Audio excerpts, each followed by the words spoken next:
नमस्कार, अपना बिहार देख रहे हैं आप और मैं हूं आपके साथ सोनाली सिंह। बुलेटिन की शुरुआत करते हैं और सबसे पहले खबर सासाराम से, जहां भू अर्जन पदाधिकारी और प्रभारी निगम आयुक्त राजेश कुमार गुप्ता के कई ठिकानों पर आज एक साथ छापेमारी की गई। राजेश गुप्ता के पटना के आनंदपुरी स्थित सिटी एनक्लेव अपार्टमेंट में निगरानी की टीम की छापेमारी में करोड़ों की संपत्ति का खुलासा हुआ है। राजेश गुप्ता के नाम पर इस अपार्टमेंट में 3 फ्लैट मिले हैं। वहीं रांची में उनकी पत्नी के नाम पर एक फ्लैट मिला है। इसके अलावा पटना के नागेश्वर कॉलोनी स्थित एक अपार्टमेंट में भी उन्होंने फ्लैट ले रखा है, जो फिलहाल किराए पर लगाया गया है। पटना में अब तक छापेमारी में 16 लाख कैश, 5 सोने के बिस्किट, लाखों के गहने, जमीन के कागजात मिले हैं। वहीं निगरानी की कार्रवाई जारी है और आशंका है कि और भी कुछ संपत्ति का खुलासा हो सकता है।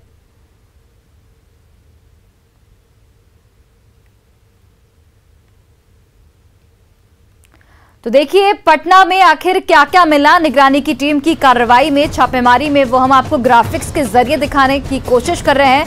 पटना में अब तक 4 फ्लैट का पता चला है जो इनके नाम पर था। वहीं पत्नी अमिता रानी गुप्ता के नाम पर रांची में भी एक फ्लैट है और भाई के नाम पर पूर्णिया में 4 बीघा जमीन के कागजात भी निगरानी की टीम को मिले हैं। आनंदपुरी में अब तक 16 लाख कैश बरामद किया गया है। 5 सोने के बिस्किट और जेवर भी इस छापेमारी के दौरान बरामद किए गए हैं। पटना में 4 फ्लैट का पता चला है और इनकी पत्नी अमिता रानी गुप्ता के नाम पर रांची में एक फ्लैट है और इनके भाई के नाम पर पूर्णिया में 4 बीघा जमीन के कागजात मिले हैं। तो सासाराम के नगर निगम आयुक्त, जो कि काली कमाई के धन कुबेर हैं, उनके अलग अलग ठिकानों पर इस वक्त निगरानी की टीम की छापेमारी जारी है। सासाराम के भू अर्जन पदाधिकारी राजेश गुप्ता के 4 ठिकानों पर छापेमारी चल रही है। पटना, अररिया और इसके अलावा सासाराम जहां वो पोस्टेड है वहां भी छापेमारी चल रही है। और ये तस्वीर देखिए, फिलहाल ये छापेमारी तस्वीरों में आपको दिख पा रही होगी। सर्वेश कुमार सिंह डीएसपी के नेतृत्व में छापेमारी चल रही है और ये छापेमारी अब खत्म हो गई है। जो डॉक्यूमेंट्स रिकवर किए गए हैं, जब्त किए गए हैं, अब उनका असेसमेंट किया जा रहा है। यानी जो संपत्ति निकालनी थी यहाँ पर फिलहाल निकल गई है। और देखिए यहाँ पर 16 लाख रुपए कैश है, इसके अलावा ऑर्नामेंट्स है, 43 लाख रुपए का ऑर्नामेंट्स है और सोने के 5 बिस्किट जो हैं वो रिकवर किए गए हैं। और ये देखिए जो वैल्यूअर हैं उन्होंने यहाँ पर दिखाया है कि 41,39,142 रुपये टोटल जो ऑर्नामेंट्स है वो रिकवर हुआ है। और ये देखिए ये पेन है, चांदी का, सोने का पेन, गोल्ड का पेन है। ये गोल्ड पेन जो है वो रिकवर किया गया है। गोल्ड पेन यहाँ पर देखिए, ये गोल्ड पेन शायद हम लोगों ने फिल्मों में भी ना देखा हो, लेकिन आज हकीकत में देखने का मौका मिल रहा है ये। और ये ऐसे भ्रष्ट अफसर ही ऐसे पेन रख सकते हैं, किसी और के बूते की ये बात भी नहीं है कि वो गोल्ड पेन रख ले। फिलहाल देखिए निगरानी की टीम जो है वो दिखा रही है जो चीज़ें रिकवर की गई हैं। गोल्ड बिस्किट हैं 5, जिनका वेट जो है वो आधे किलो से ऊपर 600 ग्राम गया था। निगरानी लगभग 600 ग्राम वो निगरानी के जो अधिकारी हैं वो दिखा पा रहे हैं। और इन तमाम चीज़ें जो है वो रिकवर की गई हैं। और फिलहाल अब ये छापेमारी खत्म हो गई है असेसमेंट के बाद। और ये देखिए जब भू अर्जन पदाधिकारी जो हैं वो गए थे अपनी पत्नी के साथ ताजमहल देखने के लिए, उस वक्त की ये तस्वीर है। और वाकई में ये जो सारी संपत्ति आप देख रहे हैं, एक बार की आप भी चौंक जाएंगे, लेकिन ये असल में जनता की गाढ़ी कमाई है। जो जनता के पैसे हैं उन्हीं भ्रष्ट पैसों को ये जो अधिकारी हैं अपनी जागीर समझ बैठते हैं, अपनी प्रॉपर्टी बना बैठते हैं। और अब देखिए यहाँ पर जो पासबुक रिकवर किए गए हैं उनको भी फिलहाल देखा जा रहा है, उनको खंगाला जा रहा है कि कितने पासबुक इनके पास से हैं। और जब असेसमेंट पूरा होगा तब संपत्ति जो है इनकी कितनी अर्जित की गई है अवैध तरीके से, इलीगल वे में, ये सारी चीज़ें जो हैं वो पता चलेगी। और अब इनके खिलाफ आज 4 ठिकानों पर कुल मिलाकर कितनी संपत्ति मिली है इसका पता चल पाएगा। तो निश्चित तौर पर इस कार्रवाई के बाद जो राजेश गुप्ता हैं, भू अर्जन पदाधिकारी सह आयुक्त निगम, उनकी मुश्किलें बढ़ गई हैं, क्योंकि उन्हें जवाब देना होगा एक एक पाई का। पहले ही निगरानी ने इनके खिलाफ केस रजिस्टर्ड कर लिया अपने थाने में। कोर्ट से सर्च वारंट मिलने के बाद ये छापेमारी चल रही है और आने वाले दिनों में निश्चित तौर पर इस कार्रवाई के बाद उन पर निलंबन की कार्रवाई भी तय मानी जा रही है। संजय कुमार, न्यूज़ 18 पटना।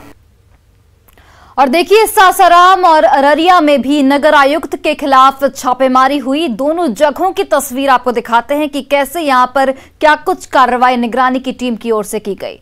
तस्वीरें आपके टीवी स्क्रीन पर देखिए। दो जगह की तस्वीरें दिखा रहे हैं आपको, सासाराम और अररिया की, जहां पर उनके अलग अलग ठिकानों पर निगरानी की टीम ने छापेमारी की। सरकारी आवास पर छापेमारी की गई, वहीं फारबिसगंज में भी छापेमारी की गई। इन दो जगहों के अलावा पटना में भी छापेमारी की गई निगरानी टीम के द्वारा। और पटना में उनके 4 फ्लैट मिले हैं और उनकी पत्नी के नाम पर रांची में एक फ्लैट मिला है। तो आप समझ सकते हैं कि नगर आयुक्त की करोड़ों की संपत्ति का यहाँ पे जो अवैध संपत्ति थी उसका खुलासा हुआ है। कैश और जेवरात भी मिले हैं और जमीन के भी कई कागजात में मिले हैं। 15 लाख कैश बरामद किए गए आनंदपुरी में अब तक, और 5 सोने के बिस्किट और जेवर भी इस दौरान बरामद किए गए हैं। और इस वक्त की बड़ी खबर पूर्णिया से है, जहां अंतर्राज्यीय शराब माफिया को गिरफ्तार किया गया है। शराब माफिया मुर्शीद लंबे समय से शराब की तस्करी और नकली शराब के धंधे में लिप्त है। पूर्णिया पुलिस ने इसे बायसी के दालाकोला से गिरफ्तार किया है। गिरफ्तार शराब माफिया मुर्शीद के पास से एक पिस्टल और 10 कारतूस भी बरामद किए गए हैं। गिरफ्तार माफिया पर बिहार के 15 से अधिक जिलों में शराब की सप्लाई और नकली शराब बेचने का आरोप भी है। इस पर 30 से 35 अलग अलग प्राथमिकी दर्ज है और फिलहाल पुलिस ने इसे गिरफ्तार कर लिया है और आगे की कार्रवाई में जुट गई है। पूछताछ के क्रम में इसके द्वारा बताया गया कि बिहार के विभिन्न जिलों में अवैध शराब की तस्करी इसके द्वारा की जाती थी।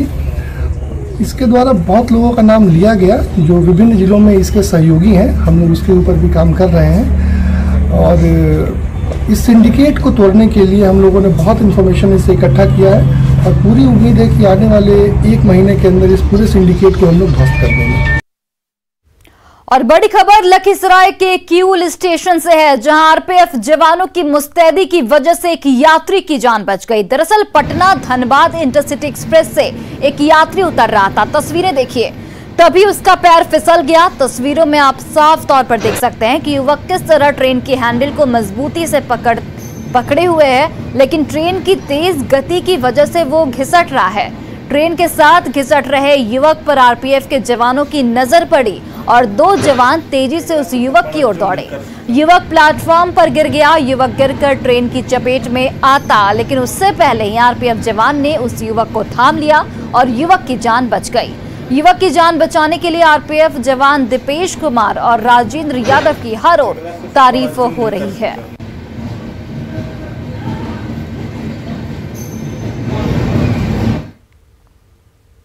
और दरभंगा के ललित नारायण मिथिला विश्वविद्यालय के रजिस्ट्रार ने अपने ऊपर लगे आरोपों को बेबुनियाद बताया है। मुश्ताक अहमद के मुताबिक उनकी छवि को साजिश के तहत खराब करने की कोशिश की जा रही है। उन्होंने साफ तौर पर कहा कि जिस एफआईआर की बात हो रही है उसे थाने से लेकर हाईकोर्ट तक ने खारिज कर दिया है।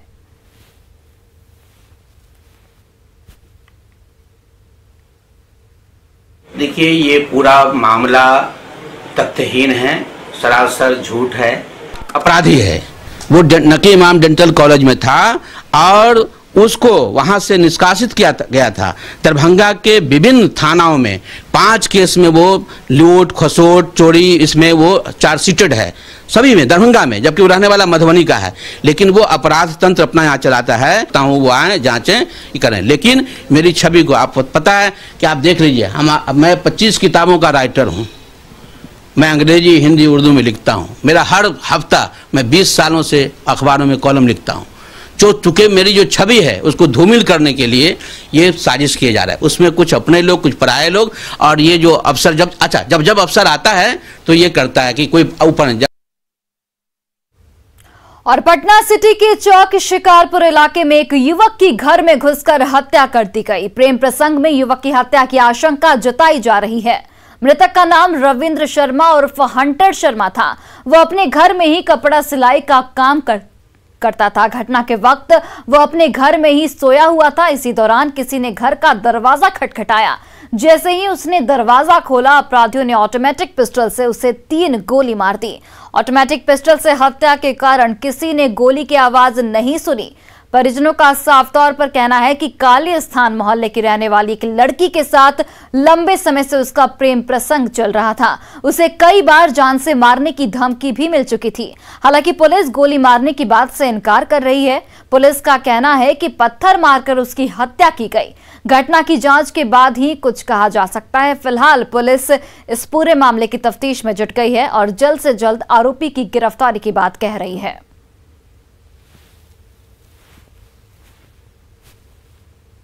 अगर तुम मिलेगा इससे या बात करेगा तो जान से मार देंगे, जान से मार देंगे। हम सब समझाते थे कि नहीं करो, हाँ जान, हम लोग मना करते थे नहीं बात करो।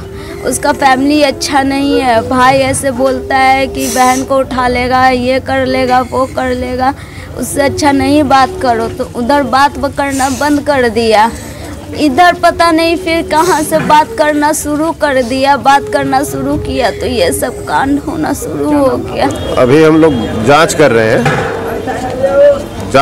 हैं कि हत्या का कारण क्या है। इसे प्रारंभिक रूप से जो सूचना घर वालों के द्वारा मिली है उससे पता चलता है कि शायद उसका किसी से लव अफेयर था और उसी में शायद उसकी गोली मारी गई थी सर। और अगली खबर सुपौल से, जहां के त्रिवेणीगंज में खाद की कालाबाजारी के खिलाफ किसानों ने बिस्कोमान के पास NH 327 को जाम कर भारी हंगामा किया है। डीएपी समेत दूसरे खादों की कमी से नाराज किसानों ने प्रशासन पर लापरवाही का आरोप लगाया। बीते एक सप्ताह से यहां किसानों को जरूरत के हिसाब से खाद की आपूर्ति नहीं की जा रही है, जबकि दूसरी ओर बाजार में डीएपी 2000 रुपए में उपलब्ध है। ऐसे में किसानों को भारी परेशानी हो रही है। किसान रोज सुबह 4 बजे से बिस्कोमान के पास लाइन में लग जाते हैं, लेकिन अंत में किसानों को निराशा हाथ लगती है। पूछा गया तो ये बोल रहे हैं कि डीएपी उपलब्ध नहीं है। तो ठीक है भाई, उपलब्ध कहाँ? तो इनका कहना हुआ 100 बोरा खाद अगर ऊपर से आता है तो सिर्फ 5 बोरा मेरे पास और 95 बोरा बाजार के दुकानदार के पास जाता है। तो यहाँ तो इसका 5 बोरा चलिए बहुत जल्दी खत्म हो गया, लेकिन 95 बोरा पे किसका कंट्रोल है? वो खाद कहाँ जाता है? वो लोग ब्लैक से बेचता है और एक बोरा खाद जिसका सरकारी 1200 रुपया है वो वहाँ 1600 रुपया लेता है, 2000 रुपया, और ब्लैक से बेचता है। हर किसी को डीएपी नहीं मिला, गरीब आदमी कहाँ से खेती करेगा? यहाँ जो बिस्कोमान में अभी खाद उपलब्ध नहीं है। डीएपी जो अभी लगभग गेहूँ, मक्का, आलू का फसल रोपने और बोने का समय है और किसान को अभी खाद नहीं मिल रहा है और किसान यहाँ पर काफी आक्रोश में है और इसी कारण से हम लोग सड़क जाम किए हैं। सभी लोग यहाँ बाजार में खाद मिल रहा है, बाजार में मिल रहा है 1200 की जगह पे 1600 रुपया, 1700, 2000 तक में खाद मिल रहा है और यहाँ पर जहाँ सरकारी दर पे मिलता है वहाँ नहीं मिल रहा है। और देखिए, उधर प्रशासन ने भी माना है कि त्रिवेणीगंज में खाद की काफी कमी है, लेकिन जल्द ही किसानों को खाद उपलब्ध करा दिया जाएगा। किया है अभी डीएपी का रैक लग रहा है यहाँ पे। जो इफ्को वाला डीएपी है वो यहाँ पे 30 तारीख को लगेगा। इफ्को के मैनेजर का ये कहना है कि हम 1 तारीख से यहाँ पे उपलब्ध करा देंगे। यहाँ इफ्को जो बिस्कोमान है यहाँ पे भी, प्लस पैक्स वालों को भी चला जाएगा, तो हर क्षेत्र में मिलना शुरू हो जाएगा। और जहाँ तक होलसेलर जो है खाद के, उनसे भी बात हुई है। जो मिक्सचर आ रहा है जिसमें डीएपी और अन्य उर्वरक भी मिक्स है, वो आपको परसों से मिलना शुरू हो जाएगा, तो उसका भी रैक लगने वाला है। सरकार की महत्वाकांक्षी नल जल योजना के संवेदक की लापरवाही की वजह से पूर्णिया में ये योजना धरातल पर फेल होती नजर आ रही है। पूर्णिया के कई पंचायत में लाखों की लागत से वाटर टैंक का निर्माण किया गया, पाइप भी बिछा दी गई, लेकिन 6 महीने के भीतर ही पानी की सप्लाई बंद हो गई, जिससे वाटर टैंक सफेद हाथी बने हुए हैं।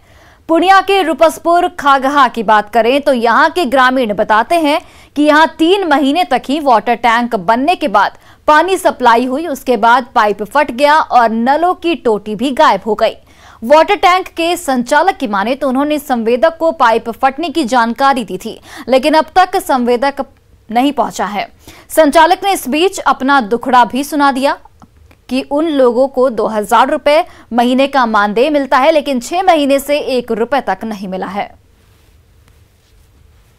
लोगों को पीने के लिए स्वच्छ जल मिले, इसके लिए सरकार ने करोड़ों अरबों की लागत से हर वार्ड में जल नल योजना के तहत पानी टंकी लगाया है और पाइप भी बिछाई गई है, लेकिन आज तक कई जगह पानी नहीं नसीब हुआ है। मैं अभी मौजूद हूँ रुपसपुर खगहा में। यहाँ हमारे साथ कुछ लोग हैं, इनसे भी बात करते हैं। ये बताइए कि ये कब बना है टावर? ये सर 6 महीना हो गया। क्या स्थिति है अभी? 6 महीना में 3 महीना चला, 4 महीना अभी 4 महीना से नहीं चल रहा है, साफ पानी। तो आप लोग कैसे पानी पीते हैं? पानी पीते हैं अपना ट्यूबवेल का पानी। पानी मिलता है यहाँ? मिलता तो था कि लेने की पाइप भीतर में खराब हो गया है, इसीलिए गंदा निकलता है, इसलिए पाइप जाम हो गया पानी में।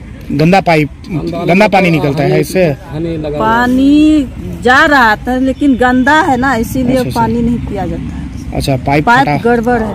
पाइप गड़बड़ है, सही तरीके से काम नहीं हुआ है। नहीं। हमारे साथ यहाँ के संचालक भी हैं, इनसे भी बात करते हैं। क्या नाम हुआ आपका? हेमलाल बास्की।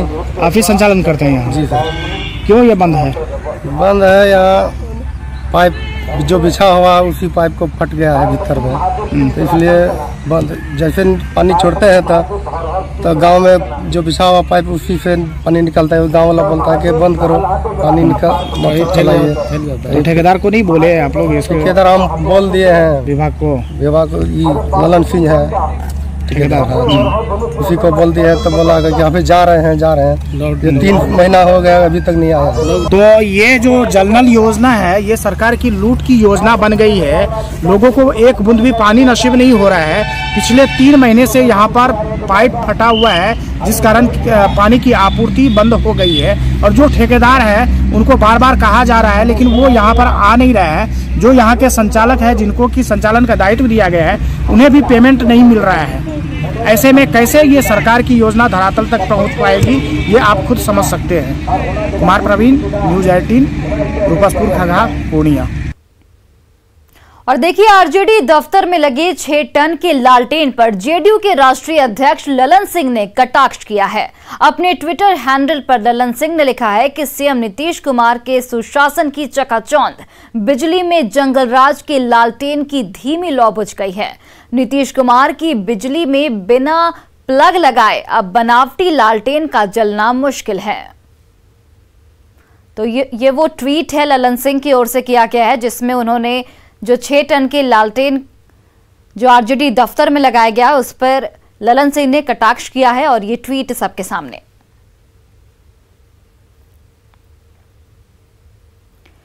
न्यूज़ 18 की एक ऐसी अनूठी मुहिम है मिशन साहस, जिसमें हर हफ्ते हम आपके रूबरू लेकर आते हैं एमएसएमई सेक्टर के 79 कर्मवीरों की महागाथा, जिन्होंने मजबूत इरादों, कड़ी मेहनत और साहस से एमएसएमई सेक्टर में अपनी अलग पहचान बनाई है। इस कड़ी में आइए देखते हैं खगड़िया के सौरव कुमार की कहानी कि नौकरी करने वाले इंजीनियर सौरव कुमार ने कैसे स्वरोजगार करने की ठानी। एलईडी बल्ब निर्माण समूह के माध्यम से आज किस तरह लोकल के लिए वोकल की शानदार तस्वीर पेश कर रहे हैं इंजीनियर सौरव कुमार।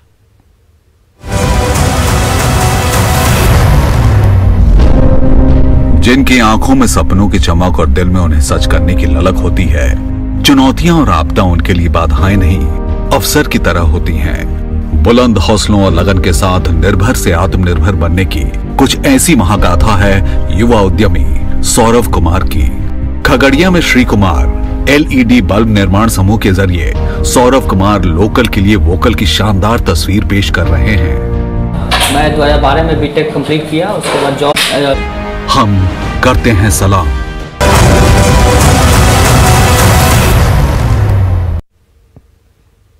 और फिलहाल इस बुलेटिन में बस इतना ही। आप देखते रहिए न्यूज़ 18 बिहार झारखंड।